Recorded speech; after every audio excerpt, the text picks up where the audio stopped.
بسم اللہ الرحمن الرحیم۔ السلام علیکم، میں منیر شاکر۔ بندے کے کاموں میں اللہ کی مداخلت ماننے کا نواں نقصان یہ اہم، کسی کام میں مداخلت کر دی، اللہ نے کسی کام میں مداخلت کر دی، کسی کے کام میں مداخلت نہ کی، کسی کے کام میں کم کر دی، کسی کے کام میں زیادہ کر دی، تو اللہ کے بارے میں ناانصافی کا تصور ابھرے گا، جو کہ اللہ سے بعید از قیاس ہے۔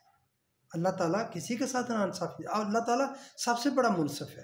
قرآن میں جگہ جگہ یہ بات ہے کہ اللہ تعالیٰ کسی پر ظلم نہیں کرتا۔ جب ظلم نہیں کرتا تو اس کا مطلب وہ انصاف کرتا ہے۔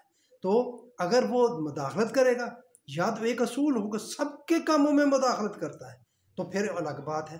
تو وہ بات انہوں نے عالم امر میں حکم ہو گیا کہ تمہیں آزادی اور خود مختاری دے دی گئی ہے، مداخلت ختم ہو گئی۔ تو اب جب ہم مانیں کہ وہ مداخلت کرتا ہے، کسی کے کام میں کرتا ہے، کسی کا کام نہیں کرتا، تھوڑی کرتا ہے، زیادہ کرتا ہے، آدھی کرتا ہے، پوری کرتا ہے، تو میرے بھائیو اللہ کے بارے میں ناانصافی کا تصور سامنے آئے گا کہ وہ ناانصافی کرتا ہے، جو بعید از قیاس ہے، اللہ سے ناممکن ہے، یہ محال ہے، یہ ہو ہی نہیں سکتا۔ تو میرے بھائیو، میری بات آپ کو اچھی لگے تو میرے چینل کا سبسکرائب کریں، لائک کریں، شیئر کریں اور میرے کمنٹس کیا کریں۔ آپ کا بہت شکریہ، آپ کی مہربانی۔